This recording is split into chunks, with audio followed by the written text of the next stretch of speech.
There are fates worse than death, and I have lived them all. My name was Alaric Voss, and I once believed in humanity's potential for greatness. I was wrong. The truth is far darker.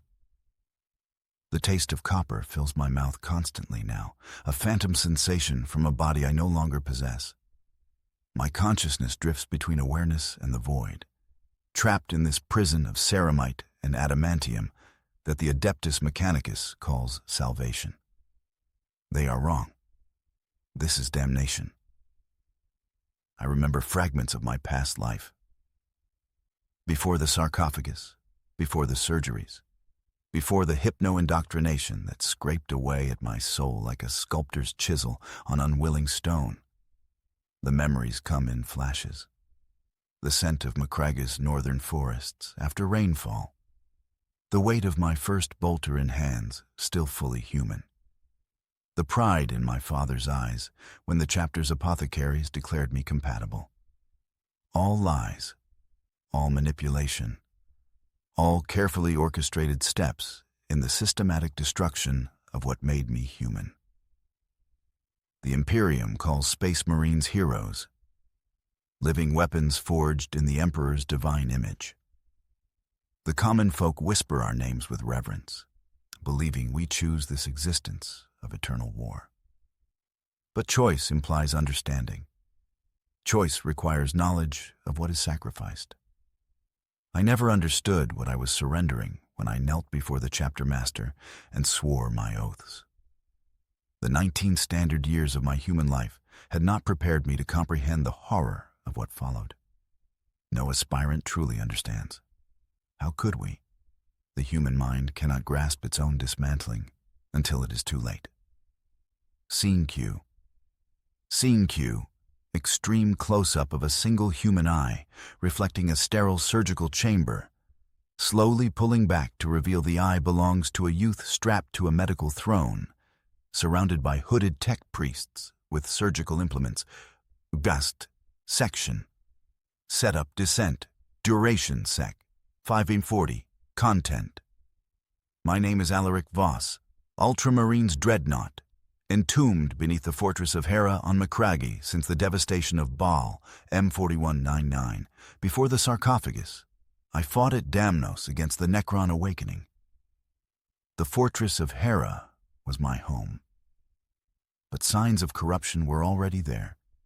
The headaches that plagued me after each new implantation, the dreams where I could no longer recognize my reflection, the moments when battle brothers would speak and their words reached me seconds after their lips moved.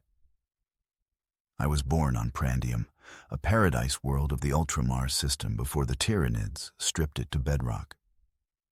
My father served in the Ultramar Auxilia. My mother tended the vast agricultural complexes that fed the subsector. They surrendered me willingly when the chapter's chaplains came, calling it the highest honor a family could receive. I was 7 Terran standard years old. Too young to understand, old enough to remember what I was leaving behind. The recruiters spoke of glory, of service to the God Emperor, of transformation into something greater than human. They never spoke of the pain. They never mentioned how each augmentation would carve away pieces of my humanity like a butcher preparing meat. The first phase began immediately. Hypno-indoctrination and chemical treatments to prepare my body for what was to come. They called it conditioning, but it was more akin to breaking a wild animal. For 16 hours each day, I sat in the indoctrination chambers while the chapter's history and doctrine were burned into my mind. The pain was excruciating, like molten promethium being poured directly into my brain. 3 aspirants in my intake group suffered cerebral hemorrhages. The apothecaries disposed of them without ceremony. They were weak, unworthy. I learned quickly not to ask what happened to them. Questions indicated doubt. Doubt indicated weakness. Weakness meant death, or worse, rejection. The secondary heart came first, the secundus implantation. I was 9 years old when they cut open my chest and placed the genetically engineered organ beside my human heart. The operation was performed without anesthesia. Pain is the cleansing fire in which we are forged, Chaplain Cassius told us before the procedure. I screamed until my vocal cords ruptured, but I did not beg for mercy. Those who begged disappeared.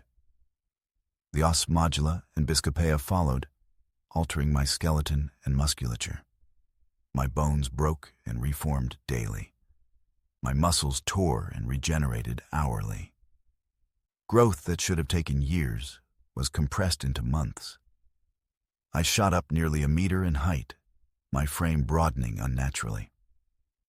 When I looked in reflective surfaces, I no longer recognized the creature staring back. By 13, the hemastomen and Laramens organ had transformed my blood. Cuts sealed almost instantly, forming a protective scab within seconds. During combat training, Brother Sergeant Talion sliced my arm to demonstrate the effectiveness of the implant. The wound closed before the blood reached my elbow. He nodded with approval. Not at me, at the work of the apothecaries. I was merely the vessel, the material being worked upon. The catalepsian node came next, allowing me to function with only half my brain at rest. Sleep became a distant memory. For 2 years, I never experienced more than 30 minutes of unconsciousness at a time. The constant awareness was maddening.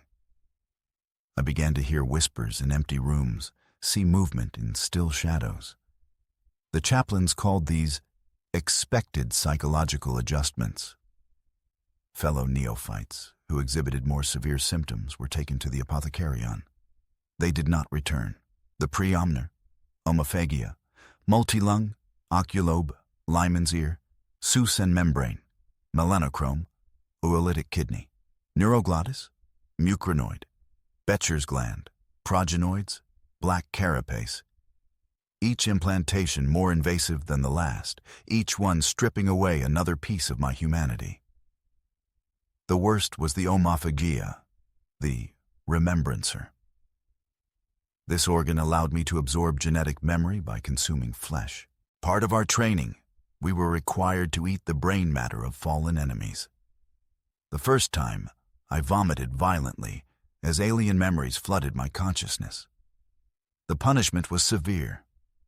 I never vomited again, though each consumption felt like a violation, both of myself and the creature whose memories I was forced to absorb. By 16 standard years, I was no longer human in any meaningful sense.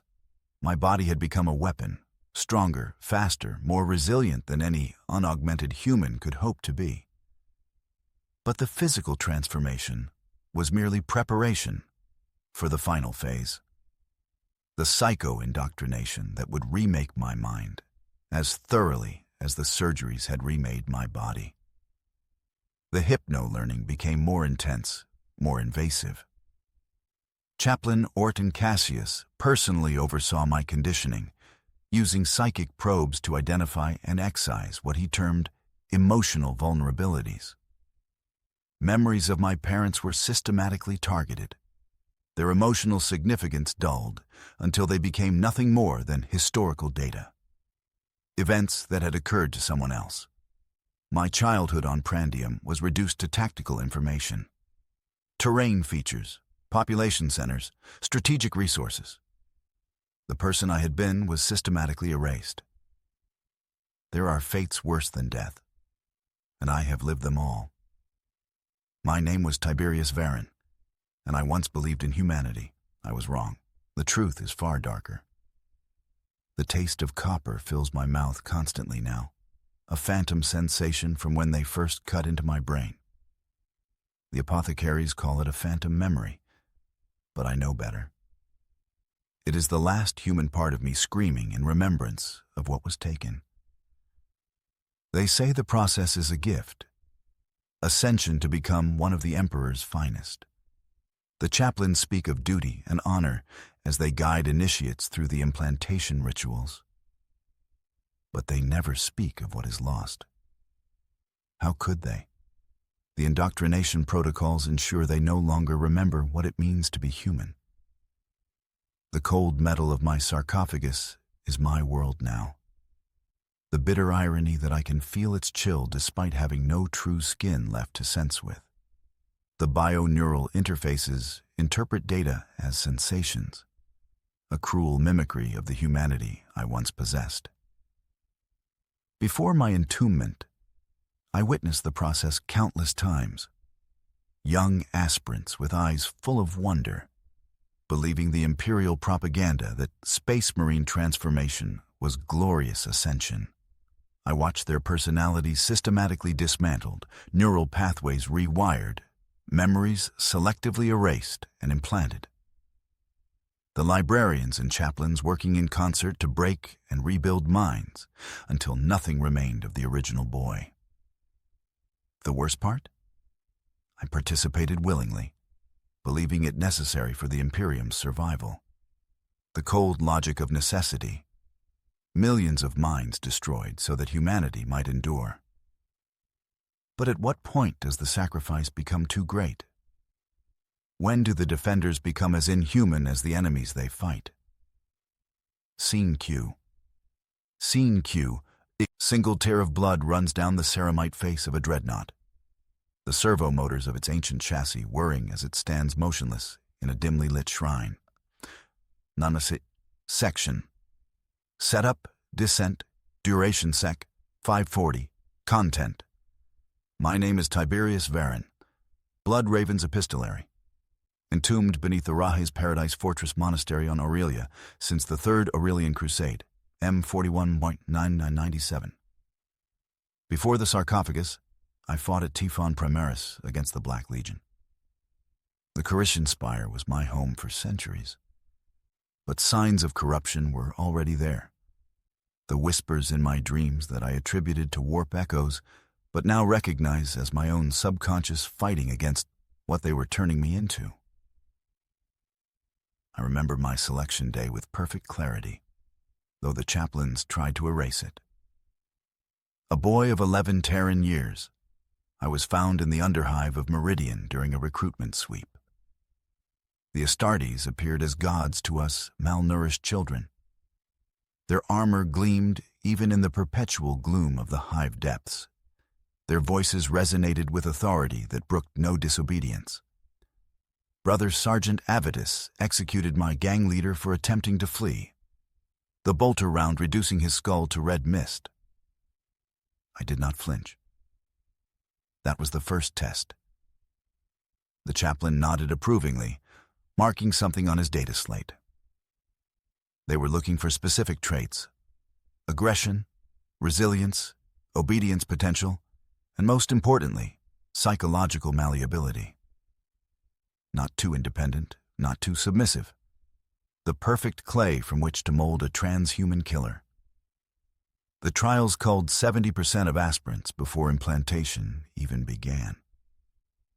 I watched children I had bonded with die in training accidents or execution for failing tests of loyalty. I felt nothing. The hypno-indoctrination had already begun, subtle at first, subliminal messages in our sleep cycles, chemical compounds in our nutrient paste that made us more receptive to suggestion. By the time I received my first implant, the secondary heart, I had already forgotten my birth name. The chaplains told me it was Tiberius Varan, and I believed them. Only decades later, reviewing neural archives, did I discover they had named me after a failed aspirant from 3 centuries prior, recycling identities as they recycled gene seed. The physical transformations were excruciating but straightforward compared to the mental conditioning. The catalepsian node altered my sleep patterns, allowing sections of my brain to rest while others remained conscious. I did not sleep normally for a full year after its implantation. Sleep deprivation combined with constant hypno-indoctrination accelerated the breakdown of my original personality. The Biscopeia and Osmodula enlarged my frame and reinforced my skeleton. but it was the oculobe enhancement that first gave me true pause. As my vision shifted to include ultraviolet and infrared spectrums, I realized I was seeing the world fundamentally differently than a human. It was the first moment I understood I was becoming something else entirely. The Omophageia was particularly insidious. The remembrancer that allowed me to absorb genetic memory by consuming flesh. The first ritual consumption was that of a chapter's serf who had served faithfully for 50 years. We were told it was an honor for him, that his memories would live on through us. I can still taste his terror in those final moments. His lifetime of devotion meant nothing. He was simply raw material for our transformation. The memories I absorbed were filtered, censored by the hypno-conditioning to only extract tactical knowledge and reinforce loyalty to the chapter. His doubts, his small rebellions of thought, his human desires, all were purged from the transfer. I only discovered these omissions centuries later, when the implant began to degrade and the unfiltered memories surfaced. By the time I received the black carapace, the final implant that would interface my nervous system directly with my power armor, there was little left of the boy from Meridian. My psychological conditioning was nearly complete. The chaplains and librarians had used a combination of chemical treatments, hypnotherapy, neural rewiring, and psychic conditioning to ensure absolute loyalty. The process was designed to be irreversible. They created mental blocks against certain thoughts, neural pathways that caused physical pain if I questioned specific doctrines. They implanted trigger phrases that could activate combat protocols or shutdown sequences. We were weapons, programmed with fail-safes and control mechanisms. My psychic potential complicated matters. As an aspirant with librarian potential, I underwent additional conditioning by the chapter's librarius. The warp sensitivity meant I could potentially detect the manipulation of my own mind. Chief Librarian Jonah Orion personally oversaw my indoctrination, using his formidable psychic powers to create deeper, more insidious mental architecture. He built psychic wards within my mind that would activate should I ever attempt to examine my own conditioning. These wards caused excruciating migraines and synaptic misfires if triggered. I was being taught to harness the warp while simultaneously being conditioned never to turn that power inward. There are fates worse than death, and I have lived them all. My name was Alaric Voss, and I once believed in humanity's potential. I was wrong. The truth is far darker. The Imperium does not preserve humanity. It consumes it, transforms it, until nothing remains but a weapon forged in the image of war. I still recall fragments of my human life, like shattered glass reflecting distant light. The taste of fresh bread from my mother's oven. The sound of rain on the tin roof of our hab unit. The weight of my sister's hand in mine as we fled from gangers in the underhive. These memories are precious, not because they bring comfort, but because they are the last evidence that I was ever truly human at all. The apothecaries did not merely enhance my body, they systematically obliterated the person I had been. The process began with hypno-indoctrination. Like a surgeon excising a tumor, they cut away my identity with precision. Memories deemed unnecessary were suppressed or deleted entirely. Family connections severed. Personal ambitions redirected toward service to the chapter. Individual morality replaced with the chapter's code. I remember the cold metal of the indoctrination thrown against my scalp. The bitter taste of the psychoactive chemicals flooding my system. The disorienting sensation as my consciousness was systematically disassembled and rebuilt according to their template. The chapter's history became my history. Their heroes became my heroes. Their enemies became my enemies. What remained of Alaric Voss was buried beneath layers of conditioning so deep that even I cannot reach it anymore. Now I stand encased in ceramite and adamantium, a living weapon in service to the Emperor.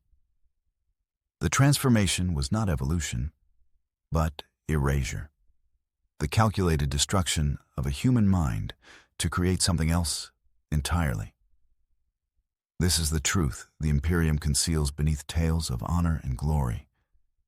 To become transhuman is to sacrifice your humanity at the altar of war.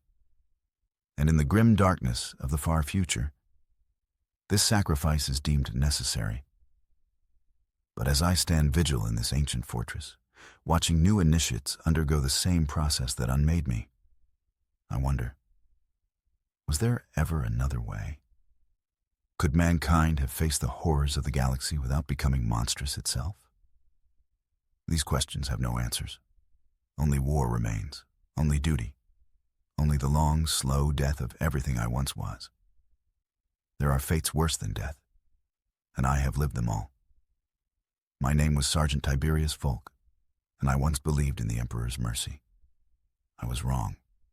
The truth is far darker. The cold metal of my sarcophagus hums against what remains of my flesh, a constant reminder of what I have become. What they made me become, I remember the scent of promethium and blood that day on Mordian Prime, when the Orc Wa descended upon our fortress monastery. The acrid tang of burning promethium mixing with the copper taste of blood in my mouth as I stood with my battle brothers, bolter in hand, facing down the green tide. I can still feel the weight of my power armor, the sacred ceramite that had been my second skin for over a century of service to the Imperium. The Vox channel filled with battle cant and litanies of hate as we prepared to sell our lives dearly for the God Emperor. Little did I know that death would have been kinder than what awaited me. The apothecaries told me later that 78% of my body was compromised beyond regeneration. My spine had been severed in 3 places, my primary heart pulverized, my secondary heart barely maintaining function. Both legs gone, my right arm a mangled ruin of bone and sinew. By all rights, I should have received the Emperor's peace, a bolt round to the skull, a merciful end to a loyal servant. Instead, Chaplain Demetrian looked down upon my broken form and spoke the words that damned me to this half-existence. This one still has purpose to serve. The chaplain saw not a dying warrior deserving of peace, but a resource to be repurposed. In the Imperium of man, nothing is wasted, least of all a space marine with centuries of combat experience. And so began my transformation into something neither truly machine nor truly man.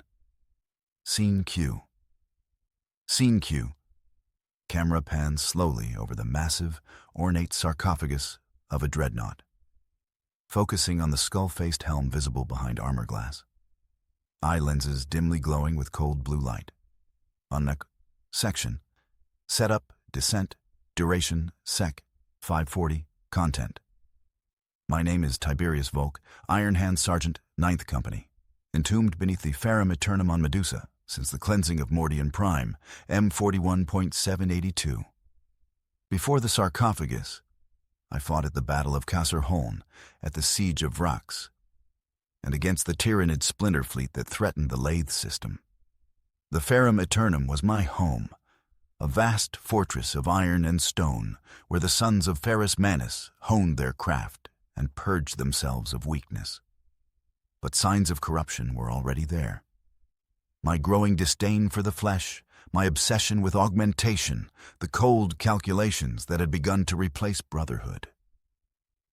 I remember my last dawn as a man, the red sun of Mordian rising over the battlefield, illuminating the carnage of the previous night's fighting.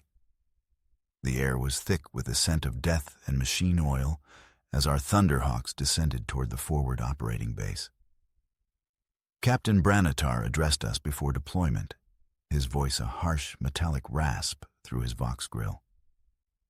Brothers, we face the green tide once more.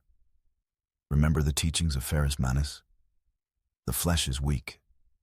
Trust in your steel, in your training, in your hatred. Show no mercy. Expect none in return. I checked my bolter one final time, running through the rites of accuracy as Tech Marine Sorvan had taught me decades ago. The weapon's machine spirit was eager, almost bloodthirsty, a reflection of my own state of mind. My squad moved with precision through the ruins of what had once been a manufactorum complex. Brother Caradon took point, his auspex scanning for enemy biosigns.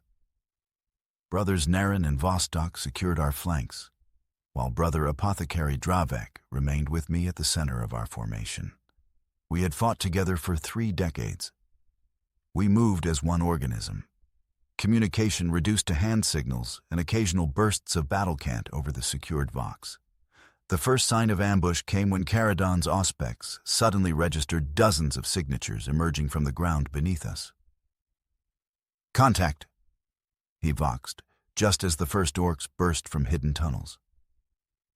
The beasts had dug beneath the manufactorum, creating a labyrinth of crude passages that bypassed our defensive lines. The battle was brutal and swift. My chainsword roared as it bit through orc flesh, green viscera splattering across my armor. I recited the litany of hatred as I fought, each word punctuated by the death of a Xenos abomination. Brother Naren fell first, an orc choppa cleaving through his helm. Brother Vostok was next, overwhelmed by sheer numbers as a mob of smaller greenskins swarmed him. I saw Brother Caradon standing over Apothecary Dravek, defending his position as he worked to extract the gene seed from our fallen brothers. Then came the orc Nob, a massive beast nearly 3 meters tall, its crude power claw sparking with stolen Imperial technology. I moved to intercept, knowing that Caradon and Dravek needed time. The beast roared a challenge, its tiny eyes filled with bestial cunning. I remember the impact as we collided, the screech of metal on metal as its claw met my chainsword. Then pain, blinding, all-consuming pain, as the claw tore through my armor, through bone and organ. I remember falling, the taste of blood filling my mouth, and the cold certainty that I was dying. My last conscious thought was a prayer to the Emperor for a swift end. He did not answer. There are fates worse than death, and I have lived them all. My name was Sergeant Tiberius Varro, and I once believed in humanity's sanctity within the God Emperor's divine plan. I was wrong. The truth is far darker. The cold steel beneath my skin no longer feels foreign. That is perhaps the most terrifying realization, the moment when the violation becomes familiar, when the metal and flesh no longer war against one another, but exist in unholy symbiosis. The taste of sacred machine oil replaced the copper of my blood so gradually, I barely noticed when I stopped missing the latter. I remember the day they brought me to the Apothecarion chambers beneath the ancient vaults of Fortress Monastery Arx Angelicum on Baal Secundus. The crimson-robed tech priests moved with mechanical precision, their augmetic limbs clicking against the polished obsidian floor. Servitors dragged chains across stone as battle brothers in full ceramite stood vigil. I had survived the assault on Hive Tempestus during the Cryptus campaign, though survived is perhaps too generous a term for what remained of my body.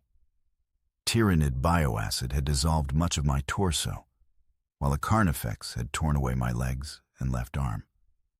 Yet I lived, the gene seed of Sanguinius refusing to let his son perish so easily. The hypno-indoctrination began long before I became this amalgamation of machine and man. It started the moment I was taken as an aspirant from the radiation-blasted wastes of my homeworld. The chaplains spoke of glory and sacrifice, of duty and honor. The mind must be remade, as surely as the body.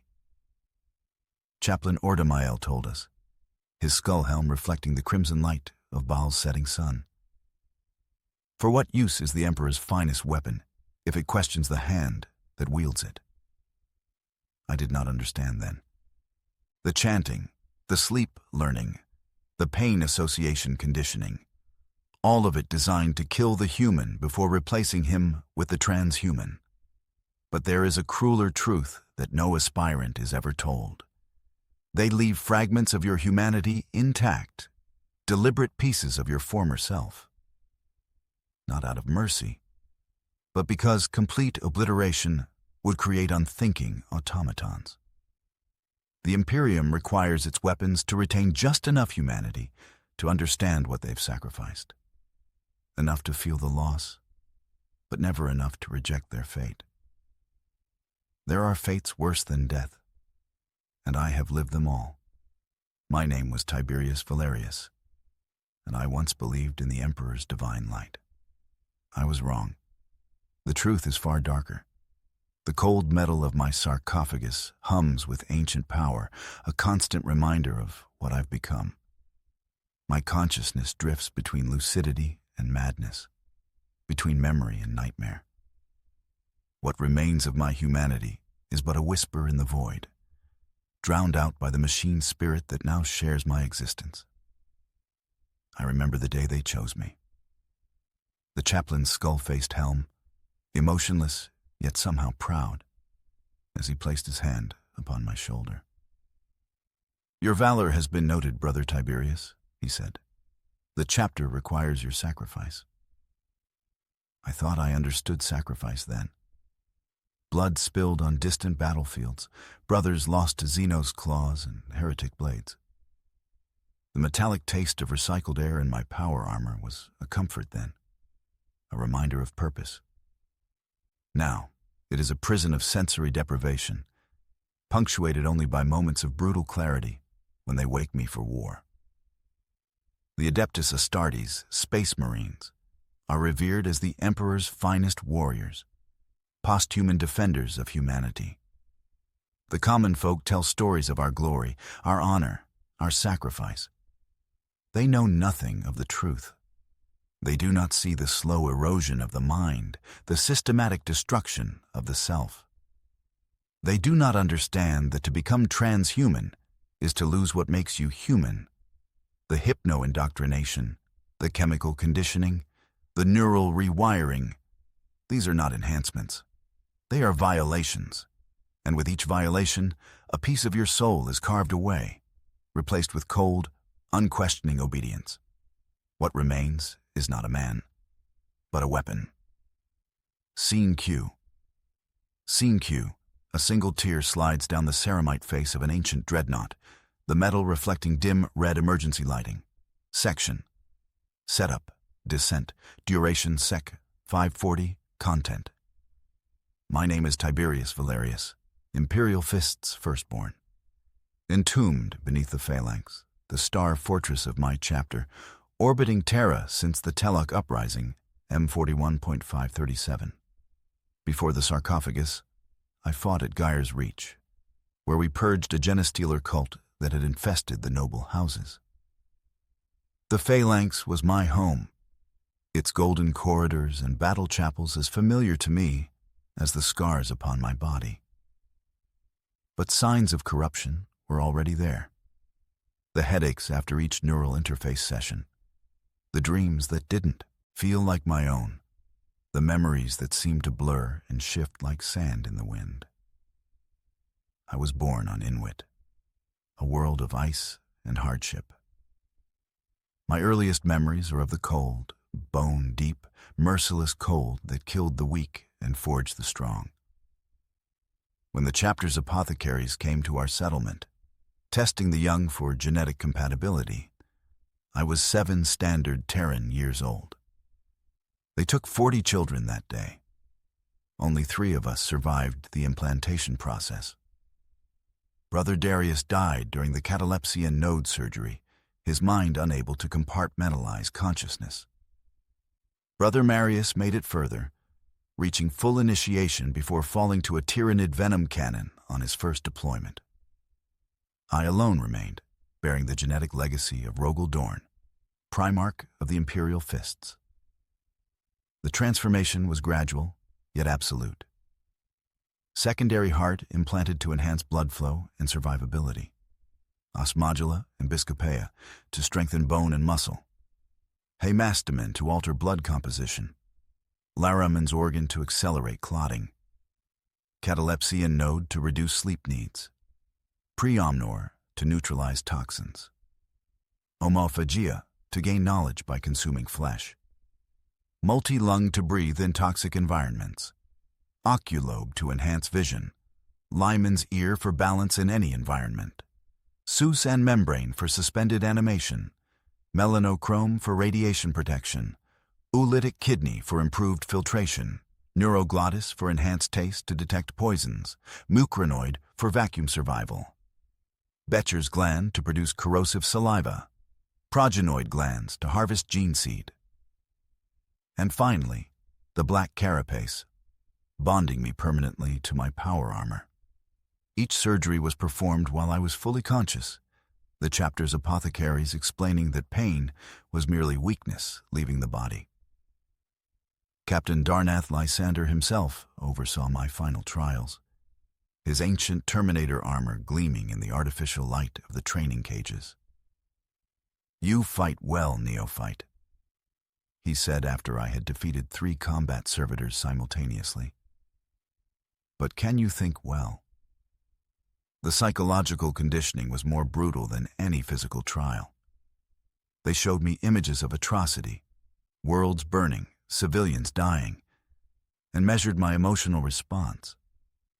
When I still showed empathy, they increased the dosage of the hypno-indoctrination. When I wept for a burning hive city, Brother Chaplain Ictinos struck me across the face with his Crozius Arcanum. "Sentiment is weakness," he growled. "Weakness is failure. Failure is death." My first campaign as a full battle brother was against the orcs on Phylaxis Prime. I remember the green tide breaking against our gun line, the smell of promethium and burned Xenos flesh. I killed 17 greenskins that day, earning a nod of approval from Sergeant Garradon. That night, I dreamt of my mother's face for the last time. By morning, I couldn't recall her name. When I mentioned this to Brother Apothecary Festus, he simply nodded. "The process is working as intended," he said, making a note in his data slate. "Your past identity is being properly suppressed." I should have recognized this as the warning it was, but by then, the indoctrination had already taken root. I believed it was necessary, that to serve the Emperor, I must cease to be Tiberius of Inwit, and become only Brother Tiberius, Imperial Fist. The chapter's methods of indoctrination extended far beyond hypnotherapy and chemical treatments. The Imperial Fists believe in pain as purification. Each day began with self-flagellation in the chapter's Reclusium, where we would recite the litanies of fortitude while Brother Chaplain Ictinos paced between our kneeling forms. "Pain is clarity," he would intone. "Suffering is illumination. Through agony, we understand the Emperor's sacrifice." After morning devotionals came tactical drills, endless repetitions of bolter disassembly and reassembly, close combat training against servitors programmed to exploit any weakness. Failure meant punishment, additional pain glove sessions where nerve simulators would fire every pain receptor in your body simultaneously. They called it building mental fortitude. In reality, it was breaking down our capacity to question. There are fates worse than death, and I have lived them all. My name was Terran Voss, and I once believed in humanity's potential for greatness. I was wrong. The truth is far darker. The taste of iron floods my mouth as ancient machinery pumps stimulants through what remains of my organic components. The sarcophagus is cold today. colder than yesterday. Or perhaps that is merely my perception failing as more of my humanity slips away. I remember fragments of who I was. A warrior, a protector, a son of Macragge. But memories fade like parchment left in the sun, crumbling at the edges until only dust remains.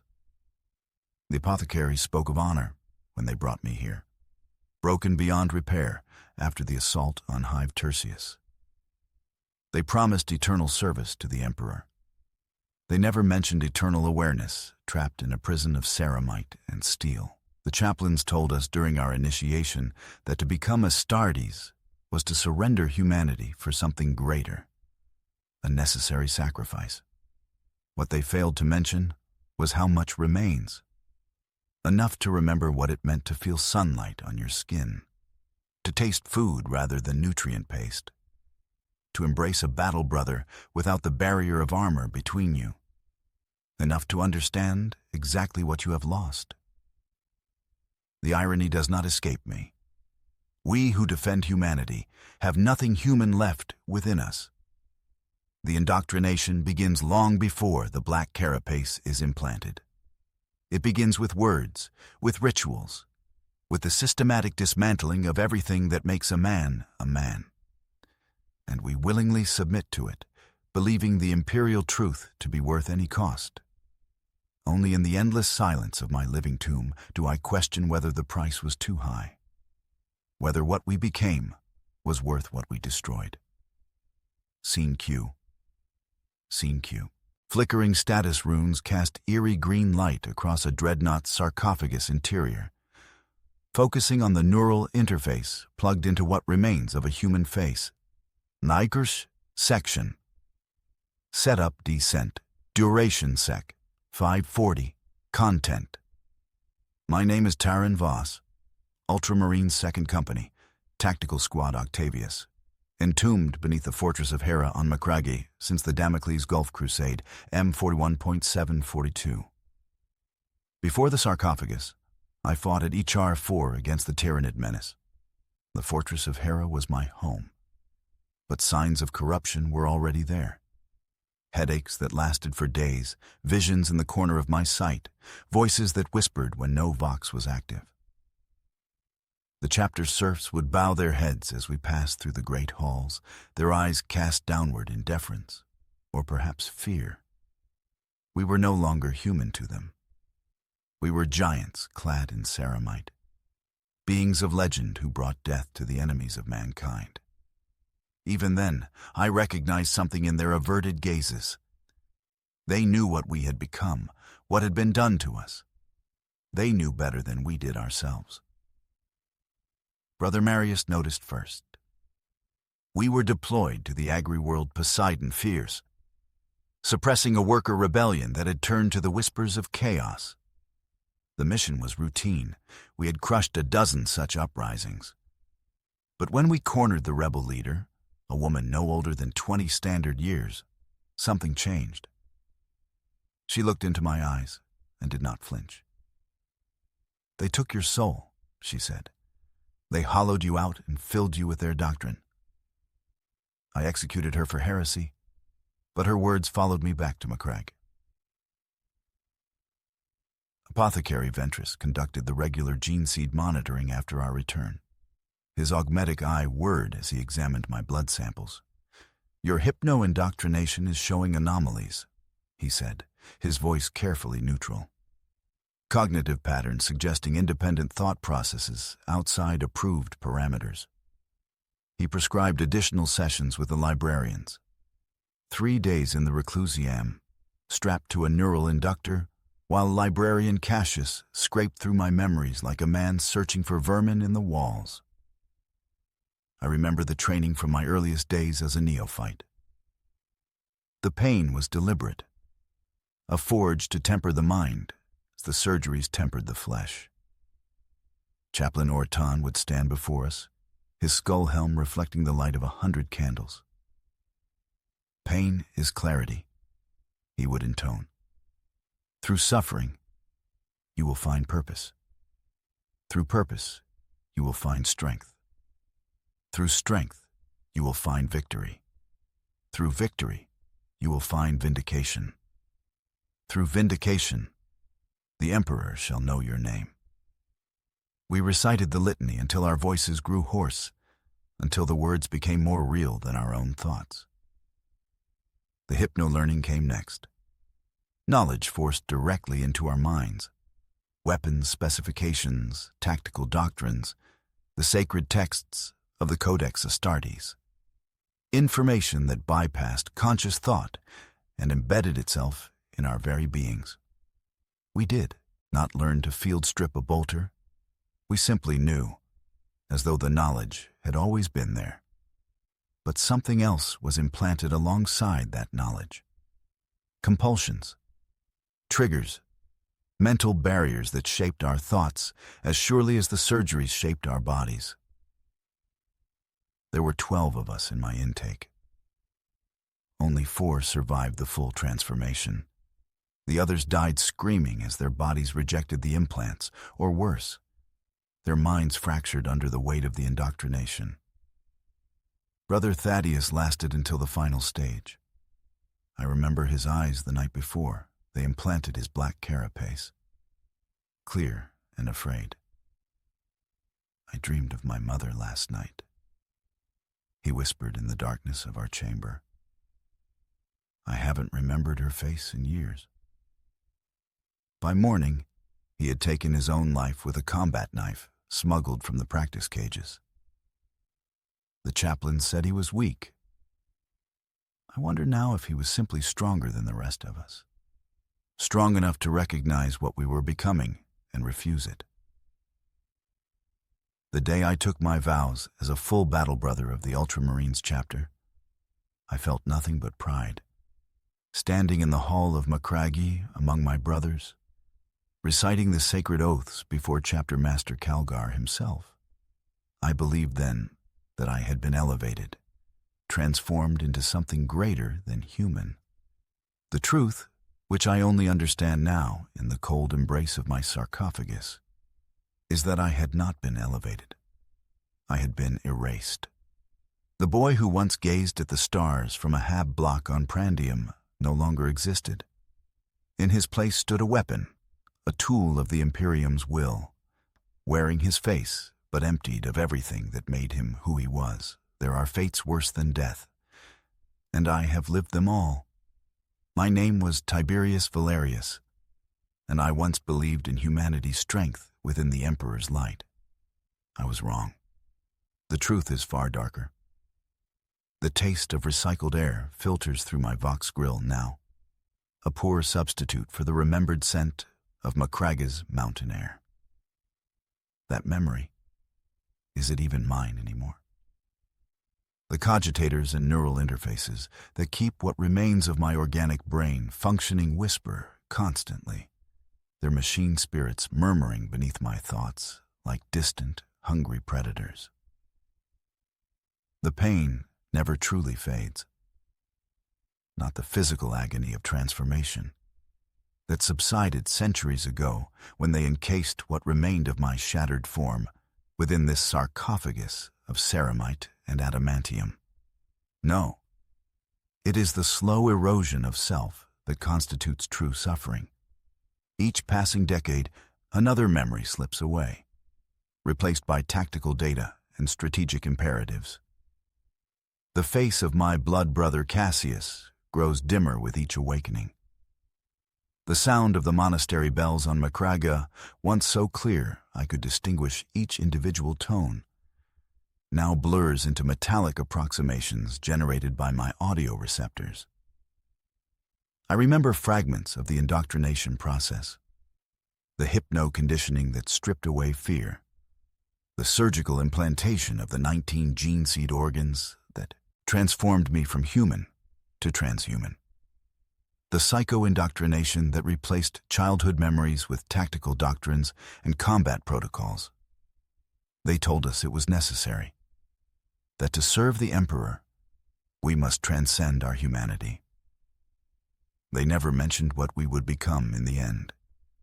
They never spoke of the hollow shell that remains when all that made you human is systematically excised, catalogued and replaced with something colder and more efficient. The chaplains speak of sacrifice and duty.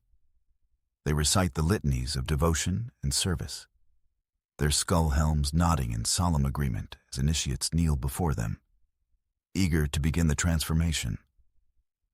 But they do not speak of what I know now, that the creation of a space marine is not ascension, but a form of death. A death of self, masked as transcendence. The truth of what we become is far more horrifying than the enemies we face. For in our quest to protect humanity, we surrender our own. And in the grim darkness of the far future, that may be the greatest horror of all. There are fates worse than death, and I have lived them all. My name was Alaric Voss, and I once believed in humanity's destiny among the stars. I was wrong. The truth is far darker. The metallic taste of recycled air fills what remains of my awareness, a constant reminder of what I've become. The sarcophagus hums around me, a coffin of adamantium and ceramite that I will never leave. Not truly dead, yet no longer alive in any way that matters. The Imperium calls it an honor, the highest calling a space marine can achieve, interment within a dreadnought, eternal service, eternal war. I remember fragments of who I was before. A son of Macragge, a proud warrior of the Ultramarines' 4th Company.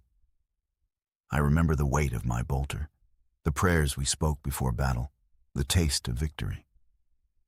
But those memories grow dimmer with each artificial sleep cycle, with each awakening to new wars against enemies whose names I sometimes struggle to recall. The machine spirit and I have become something else, something that was never meant to exist. A consciousness stretched across centuries, fractured and reassembled by tech priests who whisper binaric prayers as they maintain what's left of my organic components. The chaplains speak of sacrifice, of duty that transcends mortality. They tell the neophytes that we are the Emperor's finest, transhuman warriors crafted through the most advanced sciences of the Imperium. What they don't tell them is the cost. The psycho-indoctrination that strips away your humanity piece by piece. The hypno-training that overwrites your instincts. The chemical conditioning that transforms your mind into a weapon as surely as the surgeries transform your body. I have witnessed generations of young men become something other than human, their minds broken down and rebuilt to serve. And I have watched as those who failed the process were disposed of, their bodies recycled, their names forgotten. Listen closely, for I speak a truth the Imperium would rather keep hidden. The creation of a space marine is not merely physical transformation. It is the systematic destruction of a human mind and the construction of something else in its place. Something that will know no fear, that will obey without question, that will kill without hesitation. I know this truth because I lived it, because I administered it to others, because I have had 10,000 years of artificial sleep to contemplate what was done to me and what I, in turn, did to others. This is my testimony, my confession, my warning. This is the truth of the Adeptus Astartes. There are fates worse than death, and I have lived them all. My name was Tiberius Valen, and I once believed in humanity's sacred duty to the God Emperor. I was wrong. The truth is far darker. The cold metal of my sarcophagus has been my prison for 3 centuries now. Each moment an eternity of half-consciousness, where memory and nightmare blend into one endless scream no mortal ear can hear. The biomechanical interfaces pierce what remains of my nervous system, feeding me data I never asked to receive, denying me the peace of death that should have claimed me on Hydrafur when the Tyrannid splinter fleet descended upon our position. The taste of copper floods my awareness. Not real taste, for I have no tongue no mouth, only memory echoes of sensations my brain refuses to forget. The apothecaries never tell the aspirants what truly awaits those deemed worthy of the ultimate honor. They speak of glory, of eternal service, of the privilege of fighting beyond death. They never mention how the hypno-indoctrination strips away your humanity layer by layer, memory by precious memory, until you can barely recall your mother's face or the sound of your own laughter. They never speak of how the mind breaks when forced to exist as neither man nor machine, trapped in the horrifying limbo between. I feel the familiar surge of power as the ancient servos of my dreadnought frame activate for combat. The chapter needs me again, or rather, they need this walking weapon that contains the last fragments of what was once a proud son of the Emperor. My brothers call me Ancient One with reverence in their voices, but I hear what lies beneath their words. Fear. They fear what I represent, their possible future. The chapter serfs make the sign of the Aquila when my massive form stomps through the fortress monastery halls, believing it honors me. If only they knew how each gesture is a cruel reminder of the humanity I can never reclaim. The truth of space marine indoctrination is not glory, but obliteration. The systematic destruction of the human mind to create weapons that know no fear, no doubt, no mercy, and no peace. Scene Q. Scene Q. Camera slowly pans across a massive dreadnought sarcophagus, focusing on the small vision slit where a human consciousness remains imprisoned, while eerie green status lights pulse like a heartbeat in the darkness. Mark start. Section. Setup, descent, duration sec, 540, content. My name is Tiberius Valen, Iron Hands Tactical Marine, 7th Company, entombed beneath the Fortress of Eternal Vigilance on Medusa since the purging of Count Qual, M41.812. Before the sarcophagus, I fought at the siege of Hypnoth, where my squad held the northern gate for 17 days without relief. The bio-augmetic replacements began even before I earned my black carapace, an Iron Hand tradition that honors the legacy of our Primarch Ferrus Manus. First, my left arm, replaced after a training accident that the apothecary deemed fortuitous. Then my right lung, my lower jaw, parts of my skull. Each surgery celebrated as improvement, as transcendence over weak flesh. The Fortress of Eternal Vigilance was my home, its cold metal corridors and the constant hum of machinery a comfort to my indoctrinated mind. But signs of corruption were already there. How I sometimes woke screaming from dreams I could not remember. How I struggled to recall the faces of my battle brothers who had fallen mere months before. The hypno-indoctrination begins the moment a potential recruit is identified. For me, it was after the raid on my mining settlement when I was 11 standard Terran years. The chapter serfs found me attempting to fight off the Dark Eldar slavers with nothing but a mining pick. I remember the pride I felt when the Iron Father himself nodded approval at my futile resistance. That was the last pure emotion I can recall with clarity. Everything after became a calculated series of psychological reconstructions. The hypno-conditioning chambers were my first introduction to what would become my life. Sensory deprivation tanks, where neural implants fed information directly into my developing brain, while chemical cocktails dismantled and rebuilt my emotional responses. The pain was excruciating. But we were taught that pain was merely weakness leaving the body. Those who screamed did not survive the first trials. During the first phase of indoctrination, they erased my birth name. I can no longer remember what my mother called me, though sometimes in the liminal space between activation cycles, I hear a woman's voice calling a name that feels like mine, but slips away before I can grasp it. The second phase implanted absolute loyalty to the chapter and the Emperor. using a combination of subliminal Vox messaging and direct neural stimulation. The third phase was the most insidious.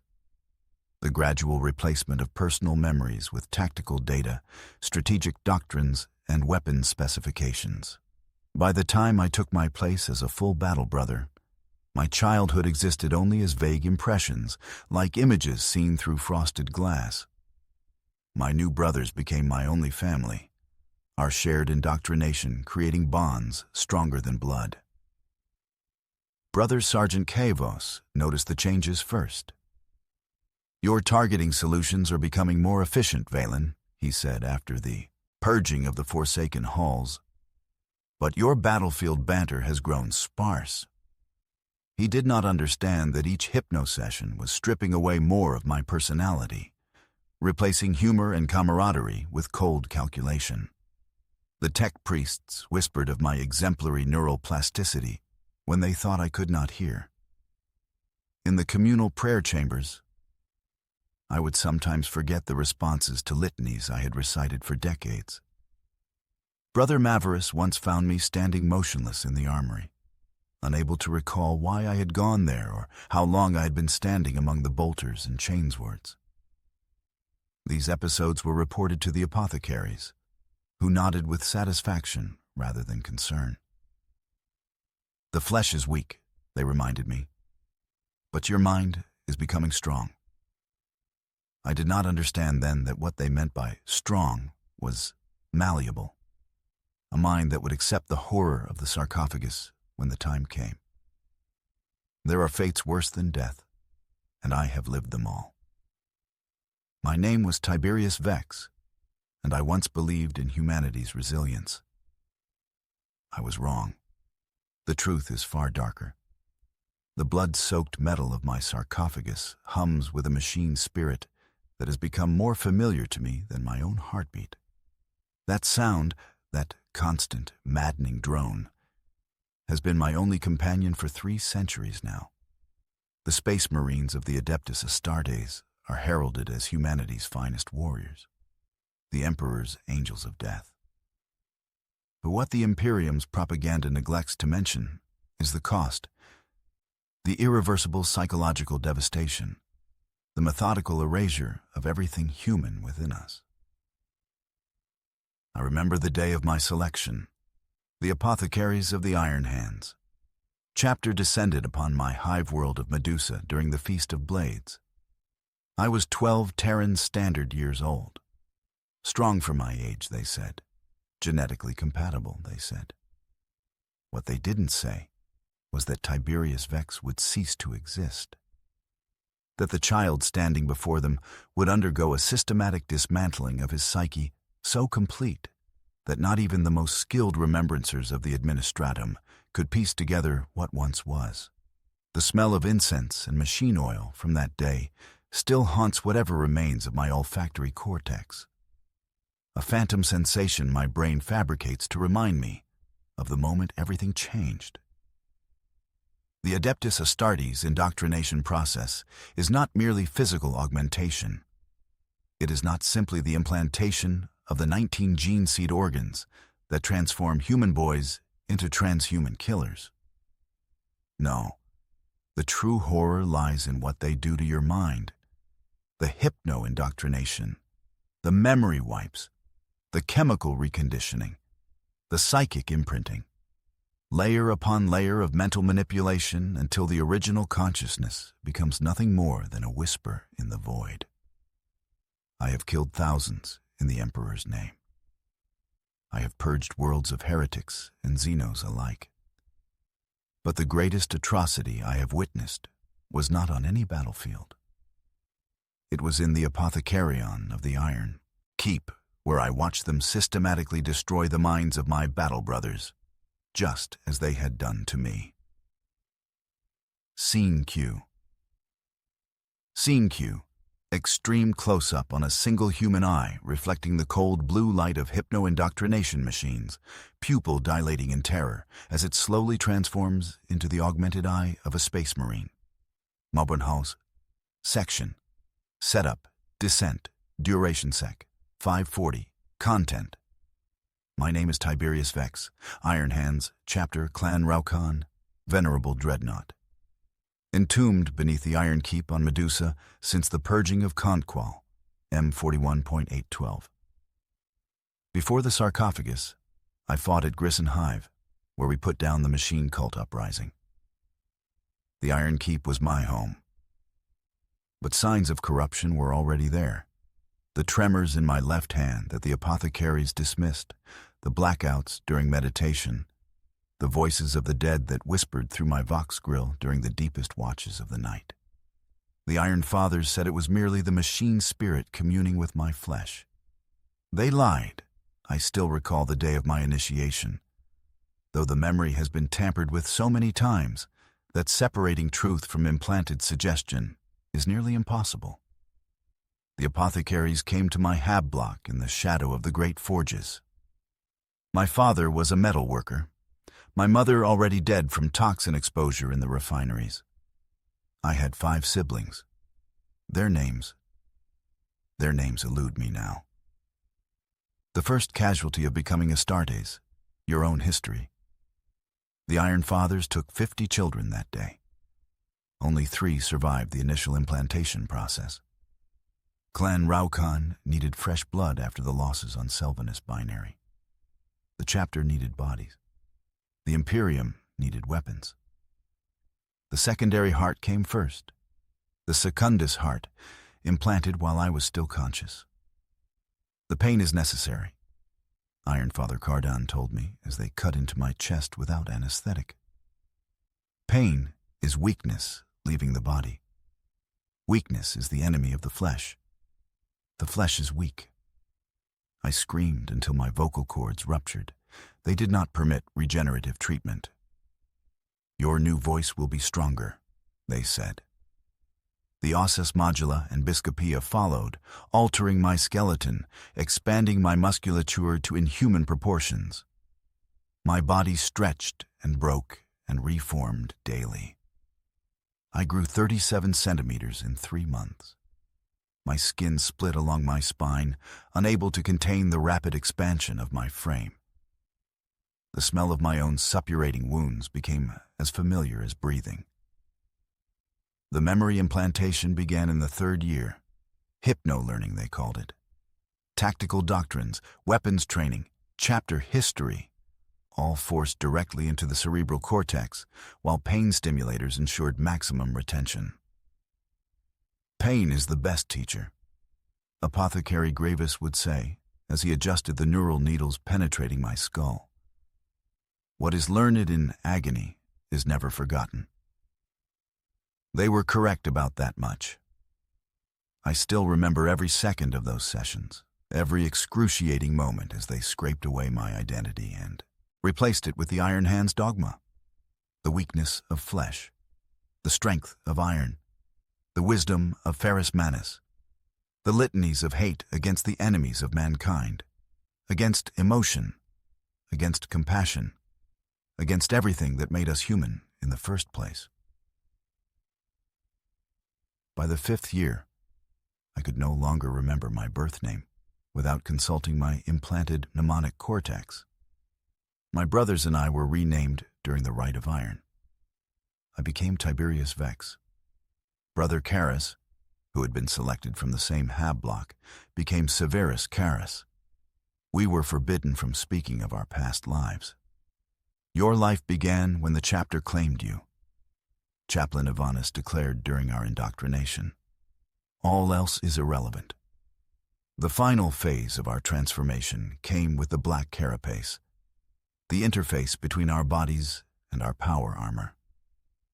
As they surgically implanted the psycho-reactive material beneath my skin, I felt the last vestiges of my humanity slipping away. The armor would no longer be something I wore.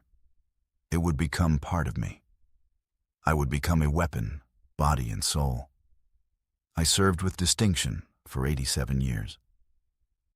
I rose through the ranks of Clan Raukan. I fought alongside Chapter Master Cardan Stranos during the 3rd Tyrannic War. I led a strike force against the Necron awakening on Shemnok Prime. I purged heretic enclaves on a dozen worlds, I never questioned my purpose. I never doubted the chapter's methods. The indoctrination was too complete, too thorough for such thoughts to form. Until Contqual, until I saw what we were truly capable of. The Iron Hands were deployed to quell what we were told was a dangerous heretical uprising. What we found instead was a desperate civilian population caught between the Imperium's paranoia and a genuine chaos cult operating in the planet's upper echelons. The chapter's response? Exterminatus. Not surgical elimination of the actual threat, but the complete annihilation of an entire world. Billions of souls. I led the assault on the planetary defense grid, enabling the bombardment. I can still hear their screams over the Vox as the cyclonic torpedoes hit. There are fates worse than death, and I have lived them all. My name was Alaric Thorn, and I once believed in the salvation of mankind through service. I was wrong. The truth is far darker. The metal casing of my sarcophagus has become my prison, my skin, my existence. The sensation of my human body has long since faded, replaced by the constant hum of machinery and the cold embrace of steel. What remains of my organic form is a twisted mockery of humanity, sustained by technologies I once revered as divine gifts from the Omnissiah. Now I recognize them for what they truly are: instruments of transformation, of the slow and methodical destruction of the human mind. I remember the day of my initiation into the Adeptus Astartes, the Imperial Fists chapter. The smell of incense and sacred oils, the sound of liturgical chants echoing through the ancient halls of the phalanx, the taste of fear, metallic and sharp on my tongue as the apothecaries approached with their instruments. I was but a child then, barely 12 Terran years old, plucked from the underhive of Necromunda for my resilience and aggression. They told us we were the chosen, the fortunate ones selected to transcend humanity and become something greater. The Emperor's finest warriors, they said, protectors of mankind. What cruel irony that to protect humanity, we must first surrender our own. The process began simply enough. The surgical implantations, the hypno-indoctrination, the chemical treatments. Each procedure stripping away pieces of who I was, replacing human impulses with engineered responses. With each passing day, the boy named Alaric died a little more, giving way to the warrior the Imperium required. I remember the first time I no longer wept at the memory of my mother's face. The day I realized I could no longer recall the sound of my sister's laughter. The moment I understood that the dreams of my childhood home had ceased entirely. These were not unfortunate side effects of the transformation. They were its very purpose. A space marine cannot be burdened by human attachments. A weapon must not question its wielder.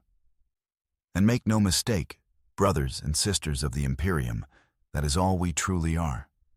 Weapons forged in pain, tempered in indoctrination, and honed through the systematic destruction of our humanity. Scene cue. Scene cue, extreme close-up of a single human eye, reflecting the cold blue light of life support systems, slowly pulling back to reveal the ancient, scarred face of a dreadnought's former occupant, preserved in stasis fluid. Nunt. Section. Setup, descent, duration, sec. 540, content. My name is Alaric Thorn, Imperial Fists Dreadnought, formerly Brother Sergeant of the 3rd Company. Entombed beneath the hallowed halls of the Phalanx, the star fortress of my chapter, orbiting Terra since the Daimor campaign, M41.99.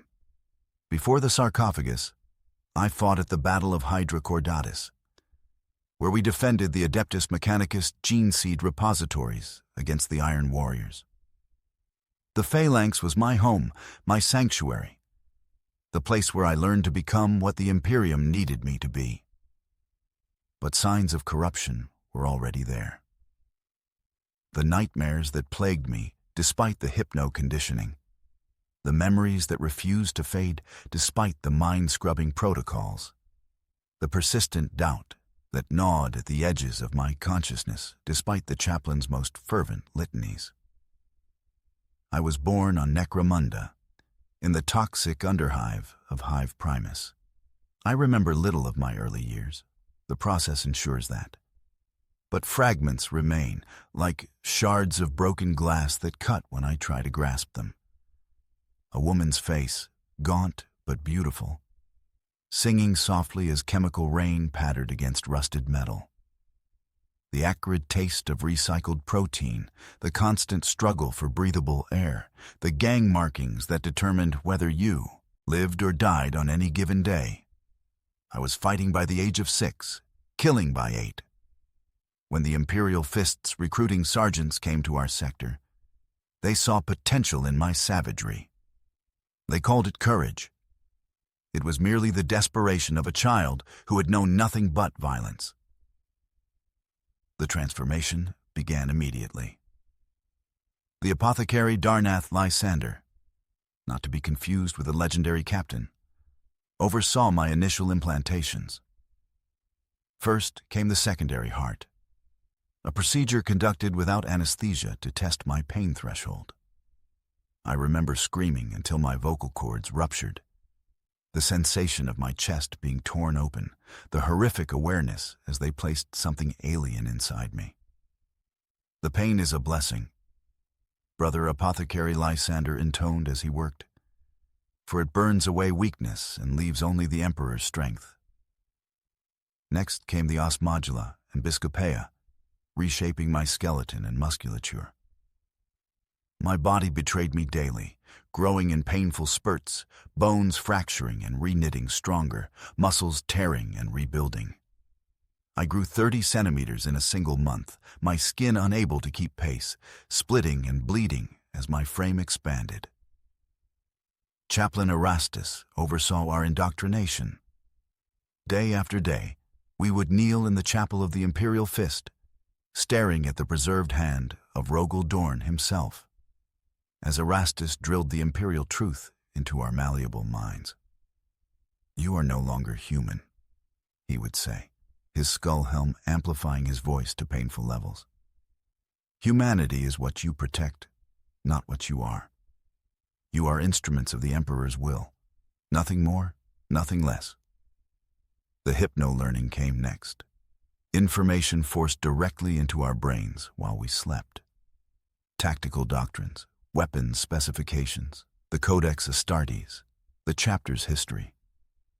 I would awaken with blood seeping from my nose and ears, my mind burning with knowledge I had never consciously learned.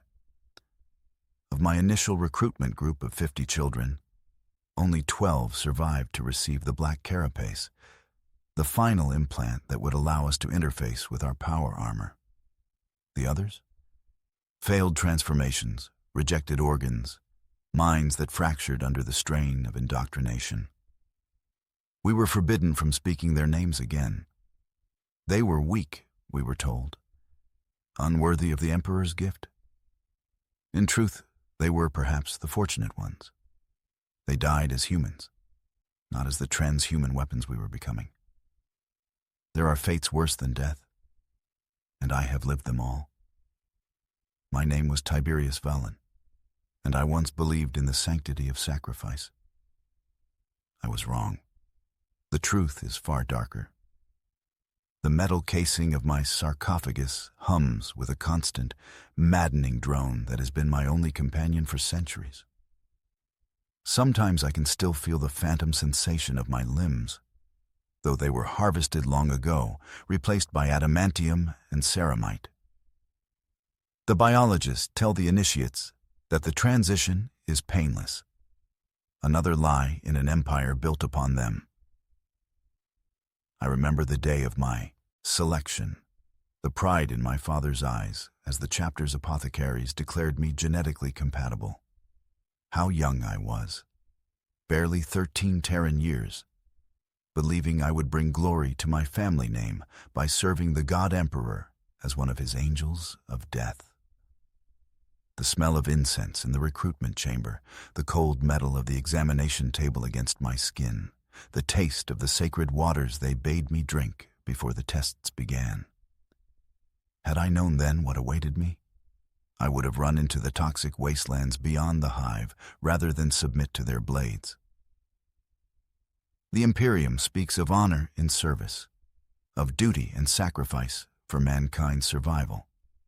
They do not speak of how they methodically strip away your humanity piece by piece, memory by memory, emotion by emotion. They do not tell you that the process of becoming transhuman is also the process of becoming inhuman. The chaplains call it ascension. I now know it for what it truly is: obliteration. The slow, calculated destruction of a human mind to create something else entirely. A weapon that thinks it remembers being a man. Listen well to my tale, for it is one the Imperium would rather remain untold. This is the truth of what lies beneath the glory of the Adeptus Astartes, the horror of indoctrination that creates the Emperor's finest warriors. A horror I have lived for over 4 centuries, entombed in this walking coffin of war, fighting battles I no longer believe in for an Imperium I no longer recognize as worth saving.